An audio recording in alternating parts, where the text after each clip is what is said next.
Hi, hello mga kasano dyan. Dito naman ako ngayon sa toy car ko na Mitsubishi Mirage GLX. Samahan nyo ako mga kasano dyan o mga guys na magpalit ng o maglagay ng bagong battery na Motolite pang matagalan. Nandrain po kasi yung battery ko mga kasano o guys, kaya nagbili ako ng bago, ipalit ko para makagala na naman sa sano kung saan saan dito sa syudad, sa Cebu o sa Sugbo.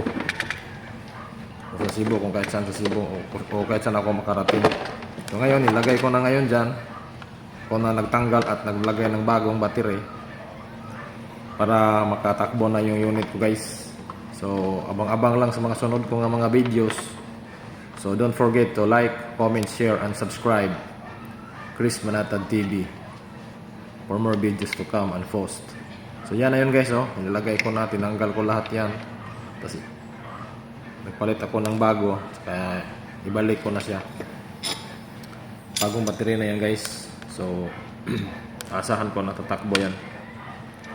Abangan nyo na sa TikTok ko, Facebook page, Facebook Reels, saka YouTube. Mga gawain ko sa bahay, kahit saan ako magpunta, sama ko kayo lahat guys. Kaya dahil sa inyo, pasalamat ko sa inyo, kaya walang sawang suporta. Sa mga bago pang marating na sa suporta, salamat sa inyo. Don't forget to subscribe TikTok, YouTube, Facebook page, Reels, Chris Manatad TV. So yan guys, yan yung unit ko guys.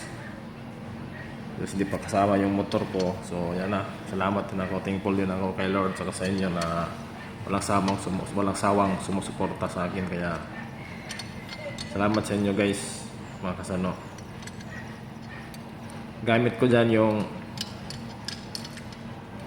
tripod ko na ikot-ikot siya. Limutan ko lang pa yung TNW 360. Hindi lang siya nakasagay, dyan lang nakatutok sa akin. Ako lang mag-isa dyan guys. Kaya